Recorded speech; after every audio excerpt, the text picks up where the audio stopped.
12. Estamos, pues, rodeados de una ingente muchedumbre de testigos, así que desembaracémonos de todo impedimento, liberémonos del pecado que nos cerca y participemos con perseverancia en la carrera que se nos ofrece. Hagámoslo con los ojos puestos en Jesús, origen y plenitud de nuestra fe. Jesús que, renunciando a una vida placentera, afrontó sin acobardarse la ignominia de la cruz y ahora está sentado junto al trono de Dios.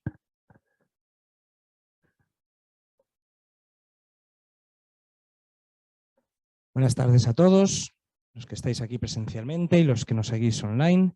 Bienvenidos a una nueva sesión del Centro Ecuménico. Hoy acogemos con mucha gratitud a don Humberto Escobar Torres, laico católico de Colombia, residente en España, desde hace bastantes años, licenciado en Teología por la Facultad de Teología de Cataluña y con numerosos estudios de Filosofía y Pedagogía en Valencia y en Madrid. La verdad es que tiene un currículum académico impresionante. Actualmente es profesor de Educación Religiosa en Madrid. Y hemos pedido a don Humberto, y sé la seriedad con la que ha respondido a nuestra solicitud, que nos ayude con un acto de memoria agradecida que vamos a hacer esta tarde de la vida del padre Héctor Val, jesuita catalán, fallecido el año pasado y uno de los grandes ecumenistas europeos de finales del siglo pasado. Rector durante mucho tiempo del Pontificio Instituto Oriental en Roma y una de las almas del ecumenismo español desde su comunidad de Sant Cugat. Gran amigo del centro, nos sentimos de hecho muy honrados con el legado de su biblioteca ecuménica que ha donado a los fondos de nuestra propia biblioteca. Muchos lo conocían, muchos de los que estáis hoy aquí sabíais de su entrega y de su vida comprometida con la unidad de los cristianos, y otros tantos estamos por descubrirlo, para lo que nos ayudará enormemente, seguro, la semblanza que don Humberto nos va a ofrecer. Le damos la palabra, reiterando el agradecimiento a que nos dé este testimonio. Muchas gracias. Tiene la palabra don Humberto.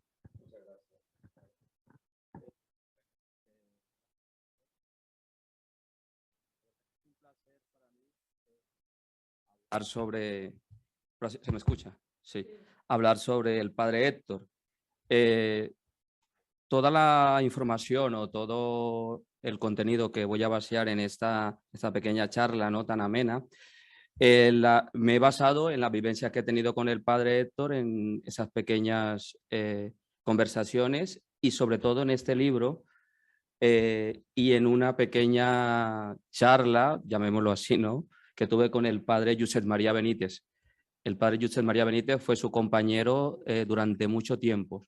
Fueron compañeros de formación en toda la etapa de formación de la vida religiosa con los jesuitas, y fueron compañeros también en su estancia en la ciudad de Roma. El padre Benítez, a través de esa pequeña charla distendida que tuvimos, ¿no?, me fue dibujando poco a poco la figura del padre Héctor Val, ¿no? Un hombre que creo que lo conocéis la mayoría de los que están aquí presentes, su fuerza, su carácter, su amor por el ecumenismo. Yo creo haber conocido en mi vida una persona tan entregada al ecumenismo como el padre Héctor. Y eso lo fui descubriendo a medida que fui preparando esta pequeña comunicación y luego también en esos encuentros. Yo creo que vosotras, ¿no?, y vosotros que lo conocéis más a profundidad seguramente estaréis de acuerdo conmigo en esa parte, ¿vale? Iré leyendo una pequeña reseña y a partir de ahí luego me iré más a una parte más íntima que seguramente nosotros desconocemos y que gracias al padre Benítez vamos a conocer hoy del padre Héctor. Sigo insistiendo también en algo, ¿no?, que yo seguramente he recalcado fuera de, o en las reuniones en las que estamos.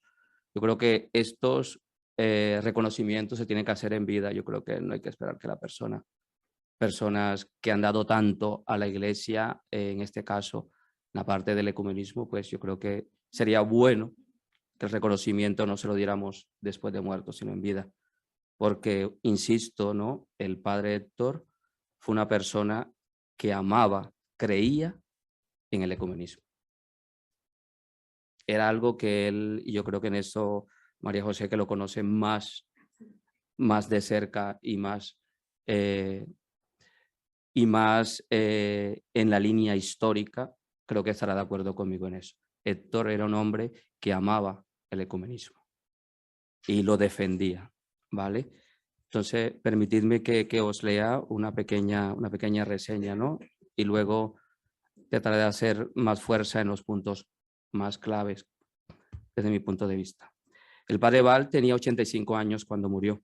Justamente murió el 14 de marzo. Este año hará un año. Él nació en Bañolas el 27 de octubre de 1935. 1935, los que conocemos la historia española sabemos que ya pronto se avecinaba una vorágine histórica para esta parte de Europa, ¿no? Entró al noviciado en la Compañía de Jesús en 1954 y se ordenó sacerdote en el año 67 en Barcelona, en Sant Cugat del Vallès. Estudió filosofía y teología y posteriormente, entre 1968 y 1973, amplió sus estudios e hizo el doctorado sobre el ecumenismo en París y en Alemania. Esta fecha es decisiva para él sobre el tema del ecumenismo. Es en esta beca de 1968 cuando él tiene su primer contacto a profundidad con el tema del ecumenismo. Es ahí cuando él comienza a descubrir todo este engranaje de la iglesia, ¿no? Y de una u otra manera, que luego el Papa Juan Pablo II va a insistir mucho en el tema de las raíces cristianas de Europa, ¿no? Pero él es ahí en 1968 cuando tiene ese contacto, ¿no? Con lo que llamaríamos más adelante, ¿no? El movimiento ecuménico del cual va a ser parte, ¿vale? Junto con el padre Hernán. En el 76 profesa en la Compañía de Jesús con los 4 votos, ¿no?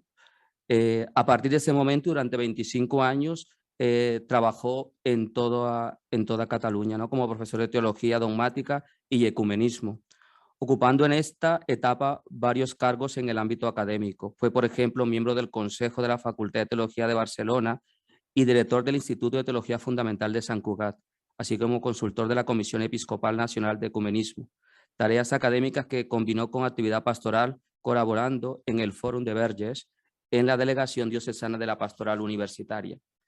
Entre 1998 y el 2011 se traslada a Roma para ocupar el cargo de rector del Pontificio Instituto Oriental. En Roma ejerce como profesor de ecumenismo y forma parte de la Comisión Mixta Internacional para el Diálogo entre las Iglesias Católicas y Ortodoxas. A lo largo de toda su vida, ¿no? Se dedicó, como insistiré durante todo esto, ¿no? Al trabajo por el ecumenismo y el acercamiento de las iglesias cristianas. Él siempre decía, en una de sus frases que la recuerdo yo, que le insistía mucho, y lo decía mucho en los encuentros de Espinar, ¿no? Él decía siempre, somos iglesias hermanas. Somos iglesias hermanas. Era su frase, somos iglesias hermanas. Y recuerdo en el último Espinar, cuando Manolita le hizo una pregunta y la respuesta de él fue esa. Somos iglesias hermanas y tenemos más, más que nos une que nos separa. Y era siempre esa frase la que él insistía y repetía. Yo creo que de tanto repetirla, en algún momento se nos quedó también a los que lo escuchábamos. También hablaba de que teníamos que buscar una cosa, ¿no? Él decía, y insistía mucho también en esta otra parte, él decía que no busquemos lo que nos separa, porque ya hay objetos, ya hay cosas, ya hay situaciones que nos separan. Él decía, ¿no? Nos separa la injusticia, nos separa el no encontrar la paz, nos separa el daño que le hacemos al medio ambiente, nos separa la forma como manejamos los derechos humanos. No dejemos que nos separe también el tema de la fe. Participó en este libro, en Confesiones para Jesuita, que fue un libro que me contaba el padre Josep María, que demoró 20 años en actualizar. porque decía que cuando se lo pidió en el 99 y luego demoró para darle la segunda parte. Y es el caso de que creo que es el único que toda su biografía está en italiano. Lo demás está en castellano y solo la de él está en italiano, ¿no? Y me contaba que fue que cuando se lo pidió, el padre Héctor le dice, mira, no te la puedo hacer en castellano, te la tengo que hacer en italiano porque se la tengo que quitar a la secretaria. Y entonces le preguntó y le dijo, ¿te la traduzco? Y dijo, no, porque no tengo tiempo. Entonces, después de 20 años se actualiza y es esta.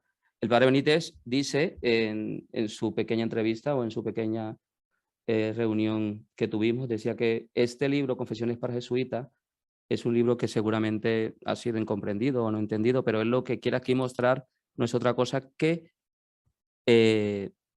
la vida de los jesuitas, ¿no? De los jesuitas que para él han aportado algo a la historia. O sea que los que quieran el libro, no sé si lo tenéis aquí, pero creo que lo podéis conseguir por Amazon. ¿Vale? Sigo. En los últimos 10 años residió en San Cugat y también en Palma de Mallorca. Ha seguido colaborando como profesor emérito e invitado a diversas instituciones universitarias y comprometido con el ámbito ecuménico a través del Centro Ecuménico de Cataluña y la Comisión Ecuménica de la Diócesis de Terrassa. También ha estado activo en el ámbito pastoral y de espiritualidad, dirigiendo durante 3 años la Casa de Ejercicios Espirituales de la Compañía de Jesús en Mallorca. Esto es los últimos cargos que tuvo y a partir de ahí ya pues se enfermó y ya sabemos lo sucedido en marzo. ¿Vale? A partir de ahí, a partir de todo eso, una de las cosas que me llamaba a mí la atención cuando yo hablaba con el padre Benítez era que él me contó los acontecimientos, me decía así, ¿no? Diles acontecimientos que tuvieron cuando él tenía 22 años, más o menos a partir de 22 años, que dicen, ¿no? ¿Cómo descubrió el padre Héctor todo este amor por el ecumenismo y cómo descubrió este amor por la belleza? Por la belleza, ¿no? Por la verdad. Él habla sobre la veritatis splendor, ¿no? Sobre la verdad, el esplendor de la verdad. Y me cuenta el padre Benítez, ¿no? Que cuando un día se fueron a una excursión, a los Pirineos, todos iban caminando y él decía que el padre Héctor se quedó embelesado de una manera, ¿no? Él decía, se quedó ahí viendo por completo todo el firmamento, ¿no? Y todo como ese pequeño cuadro que se divisaba. Y el padre Benítez dice que él le pregunta, o sea, ¿qué haces? Y él fue cuando comprendió y decía, la grandeza de la belleza de la creación. La belleza de la grandeza de la creación. Y el padre Héctor, cuenta el padre Benítez, que le dijo, es ahí donde está la verdad. La verdad radica en la belleza que nos transmite la obra creadora. ¿Sí? Y es el caso de que la cita introductoria que él pone en este libro, en Confesiones de Jesuita, habla sobre eso, ¿no? Él dice, Dios ha creado el cosmos, al hombre y todo lo que lo rodea. Y ese dogma solo podemos responder nosotros a través de nuestra fe cristiana. ¿Sí? En ese momento, cuando él descubre que la verdad radica en la belleza, a partir de ahí fue cuando comenzó a comprender cómo el padre Héctor disfrutaba viendo la arquitectura. Él decía que cuando iban a un museo, el padre Héctor se quedaba mirando las obras un momento y cuando miraba las obras de arte, automáticamente no se fijaba en nada, sino que seguía. Pero cuando veía la naturaleza, cuando veía una obra arquitectónica, una fachada, contemplaba la belleza. Y la grandeza de la belleza la logró transmitir a través del ecumenismo. Ahí logró transmitir la belleza, porque una de sus frases, una frase muy, muy importante que también él repetía mucho, que dijo en una de sus entrevistas, fue que él decía que la teología nunca puede ser algo teórico. Él decía que la teología implica la totalidad de la persona. La totalidad de la persona es ahí donde radica la verdadera belleza, es ahí donde radica la verdadera entrega, ¿no? pero ver la totalidad de la persona es ver a Dios en su conjunto. Decía, por eso no podemos separarnos por cuestiones que son simplemente cuestiones de sustancia, decía, no son cuestiones tan grandes, porque tenemos que buscar lo que insiste, ¿no? Yo creo que desde Pablo VI hasta el Papa Francisco se insiste en el diálogo de las iglesias, ¿no? En el diálogo de las religiones. Se sigue en buscar esa unión, respetando cada posición, respetando cada fe, respetando cada postura, ¿no? No teniendo como la postura, como tener el depósito de que nosotros somos uno y no hay nadie más. El depósito de la salvación, ¿sí? Él decía que no, que tenemos que buscar eso que nos une, ¿no? Y fue ahí donde él poco a poco iba descubriendo. Y cuando yo leí la frase, esta frase que les acabo de leer, cuando él dice, ¿no? Que la teología nunca puede ser algo teórico, implica la totalidad de la persona. A mí se me vino a la mente un texto de Ortega y Gasset, ¿no? En uno de esos libros, Meditaciones del Quijote, de Ortega y Gasset. Cuando Ortega y Gasset habla, él dice, ¿no? Hay una parte que dice, voy a resumirlo, ¿no? Él dice lo corporal, lo espiritual, lo momentáneo, lo eterno y lo que dura, todo gravitando sobre el fruto rojo, súbitamente maduro del corazón de Adán. El corazón de Adán, centro del universo, es decir, el universo íntegro en el corazón de Adán. Y yo extrapolaba esta cita y la veía sobre el pensamiento o sobre el concepto de la persona que tenía el padre, Héctor Val. Y luego entendía el por qué él amaba. Pero a veces, y aquí no quiero que entendáis que cuando él habla de diálogo ecuménico, lo hace a través de una postura irineica, ¿no? A través de una postura no, para nada. Él no era un hombre que le huía al conflicto para nada. No veía ese falso irenismo en el diálogo ecuménico, no, para nada. Al contrario. Él cuando hablaba sobre el diálogo ecuménico, él partía de la importancia de hablar, la importancia, ¿no? Su tesis sobre el ecumenismo, su doctorado cuando lo hizo en París y en Alemania, hay una parte, ¿no? Porque él cuando descubre el método histórico, ¿no? El método histórico a través del texto, contexto y metatexto, es cuando él descubre que el ecumenismo no se radica en la persona como tal, sino en lo que hay en trasfondo de lo que dice esa persona, ¿no? Él cuando, y esto me lo decía el padre Josep María, me decía, cuando él descubre la persona de Lutero, Humberto, él no se queda pensando si Lutero tenía los calcetines rojos o tenía, tenía una bata negra o no, para nada, en ningún momento. Él no se queda ahí, él va más allá. Y eso es lo que, lo que permite a él descubrir la grandeza que tiene el ecumenismo. ¿Sí? En esa contemplación de la belleza creadora. Y yo creo que eso fue lo que a él le dio como que esa garantía de que lo que estaba haciendo estaba correcto. ¿Sí? En su última intervención, en el 2019 que tuvimos el Espinar, él era el encargado, bueno, fue el encargado ese año del manifiesto. Todos los años él se lo atribuía. Todos los años, sí, porque siempre insistía María José el manifiesto, María José el manifiesto, y le insistía María. Y el último manifiesto, que es el del 2019, creo que tenía hecho ya el de los 30 años.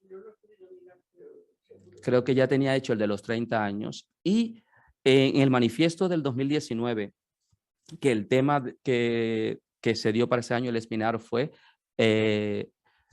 sobre el tema de tejedores de la unidad. Tejedores de la unidad. Fue el tema, fue el derrotero, ¿no? Fue como la bitácora para esa barca, ¿no? Que es el ecumenismo, y el derrotero fue tejedores de la unidad, ¿no? La iglesia como servicio, ¿no? La diaconía presente en las iglesias. Y recuerdo que cuando él leía el manifiesto, él decía, aquí tengo subrayada una de sus grandes frases, ¿no? Cuando él decía, y recuerdo que también él insistía mucho en las palabras de Pablo VI, sobre el tema del diálogo. Papa Pablo VI dice que el diálogo es el impulso interno del amor que se manifiesta en obras de amor, donde toda palabra u obra buena puede ser diálogo y toda comunicación de bienes hecha en caridad es diálogo. Eso dice el Papa Pablo VI sobre el tema del diálogo. Vale tanto para el diálogo interreligioso como el diálogo ecuménico. Y el padre Héctor, basado en ese espíritu de Pablo VI y basado en ese espíritu del Papa Francisco, decía en el manifiesto que la Iglesia es un don de Dios al mundo en aras de su transformación para avanzar hacia el reino de Dios. Decía en el manifiesto, la misión de la Iglesia es predicar el Evangelio. Esto significa anunciar la venida del reino de Dios, es decir, realizar un reino de justicia, de amor y de paz. Él hablaba del diálogo ecuménico, cuando hablaba al tema del ecumenismo, que es donde radica su fuerza y su grandeza para nosotros, digo para nosotros, los que nos movemos en toda esta realidad ecuménica, en toda este don de la Iglesia, ¿no? Él entendía la visión del Papa Pablo VI. Sí, bueno, de San Pablo VI, porque ya es santo. Él entendía la actitud del diálogo, que se sitúa al nivel de la naturaleza de la persona y de su dignidad. Parte de la fe de la luz de Dios que entra dentro de cada uno, ¿no? A irradiar. Aquí está la raíz fundamental del diálogo. Dios es Trinidad, modelo de relación cristiana entre los hombres. Dios es comunidad. Por lo tanto, si es comunidad, es diálogo. Eso lo insistía mucho el padre. Yo recuerdo cuando estábamos ese día, la última vez, creo que nos tocó en una cena.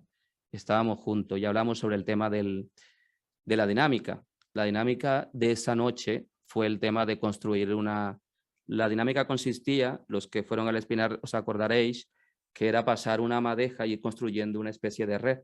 ¿Os acordáis que construíamos una red? Ese día estábamos todos y estábamos hablando en la mesa y él decía, eso es el ecumenismo. Es el ecumenismo. Él decía, si os dais cuenta, y esta fue la conclusión que él sacaba, o que sacó en ese momento, perdón, él decía, si os dais cuenta que cada uno tiene una madeja diferente, sí, y que estamos construyendo un solo tapiz, decía, ¿no? Pero cada uno tiene una madeja diferente, un hilo diferente. ¿Os acordáis que cada uno había madejas de cada color y todo eso? Y él decía, eso es el ecumenismo. ¿Veis que cada uno representa una iglesia? ¿Y qué vemos? Que todos estamos tejiendo lo mismo. Cada uno lo hace con un color diferente. Y él decía, y eso se me venía a la cabeza, ¿no? Porque en todas las iglesias cristianas está la semilla del verbo. La semilla del verbo está plantada. Entonces, a partir de ahí, el padre insistía, yo creo que durante toda esta charla, esta pequeña media hora, estará insistiendo en el tema del padre Héctor, porque yo creo que su legado, aparte de los mucho volumen de escritos que tiene, las muchas comunicaciones que tiene en la revista, ¿sí? que son inmensas, yo me he leído unas cuantas, la grandeza del padre Héctor está en ese amor por el ecumenismo, ese amor en predicar el evangelio, ¿sí? María José me contaba que la última vez que habló con él le decía, ¿no? que él quería predicar y que le encantaba celebrar misa porque le encantaba predicar el evangelio, anunciar esa buena nueva que insiste mucho en el manifiesto. Él decía que la única manera de descubrir a Cristo es anunciarlo.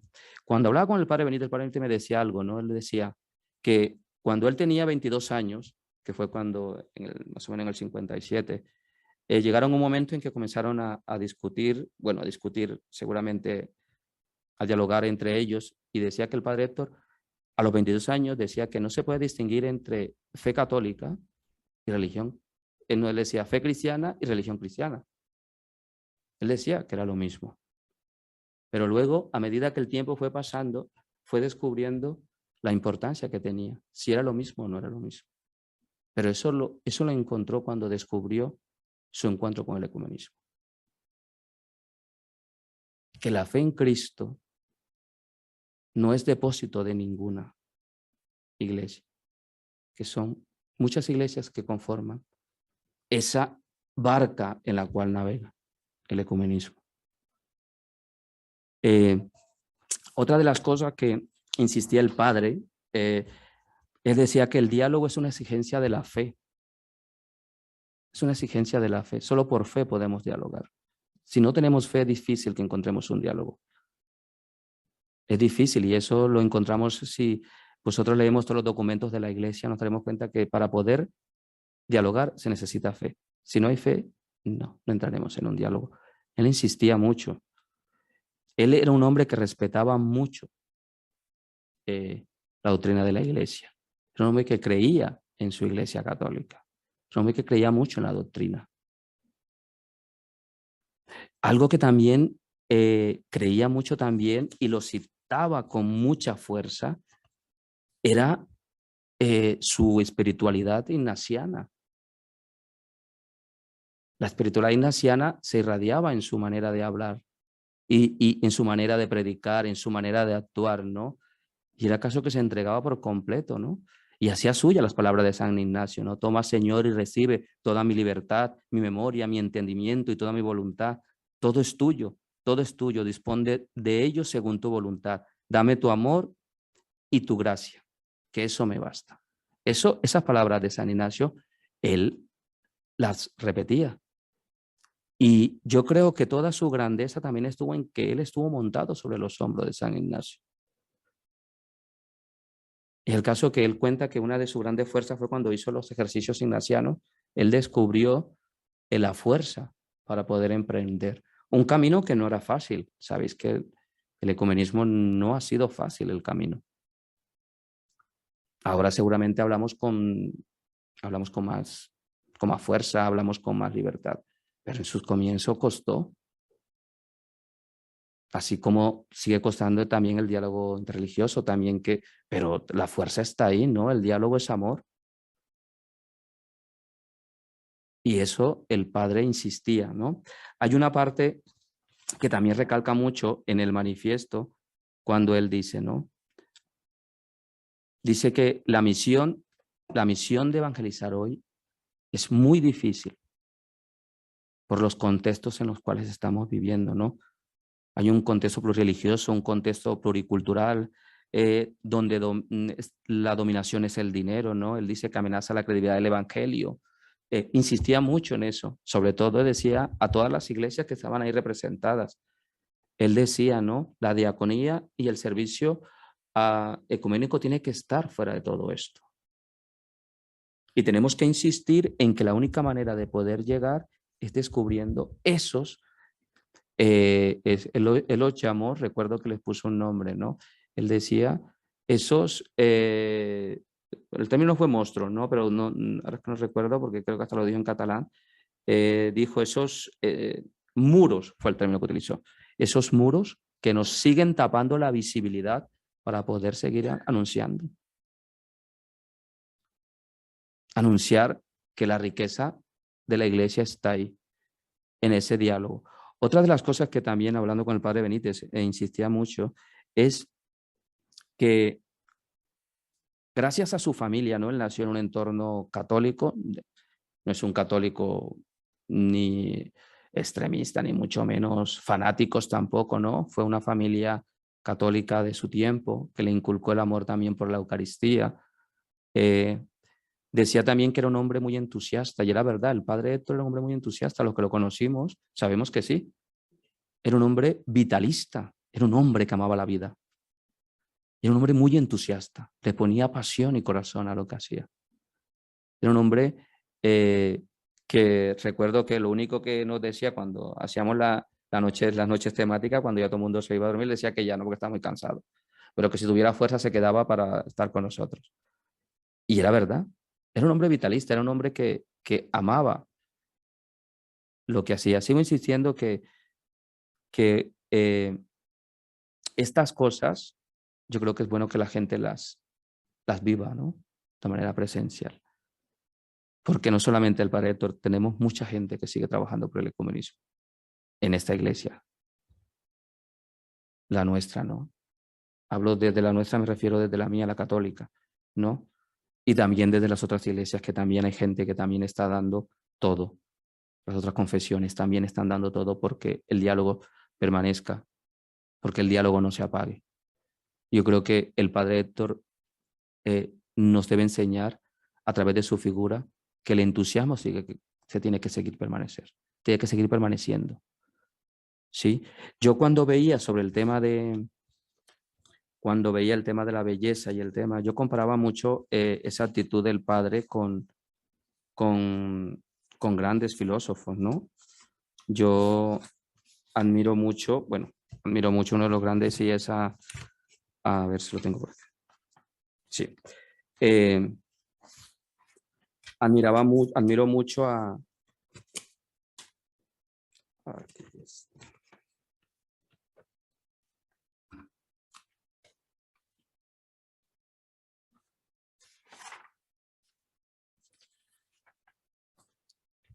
admiro a muchos filósofos, pero hay una parte de cuando Hartmann habla de la belleza, Hartmann dice que la belleza de la obra radica justamente en el aparecer, ¿no? Puesto que lo bello no es otra cosa que la transparencia de lo real en favor de lo ideal. Y yo creo que el padre Héctor veía la belleza a través de ese transparecer. Y él comprendía la belleza a través del transparecer de la creación. Y él veía en la obra creadora la presencia de Dios en el ser humano y en el hombre. Y por eso comprendía y entendía el ecumenismo. Yo creo que su amor a la belleza le dio para entender el tema del ecumenismo.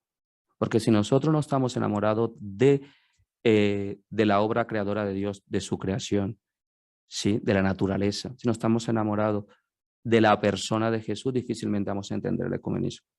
Yo creo que el ecumenismo, y seguramente aquí me dirán que estoy demasiado emocional, bueno, como buen latinoamericano seguramente. Decimos que los latinoamericanos son muy emocionales, que de pronto nos falta la razón y la comprensión, pero la razón se hace presente en todo esto. Porque es con la razón con la que llegamos a ver el corazón. Y también comparaba la idea de Schopenhauer, ¿no? Schopenhauer encontró la belleza en la música, ¿no?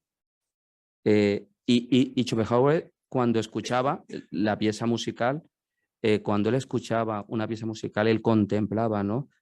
Y él decía, de una manera yo interpretando el pensamiento de Schopenhauer, él decía que el hombre escucha la presencia y contempla su esencia, cualidad y atributo, y la esencia, cualidad y atributo del mundo, la voluntad.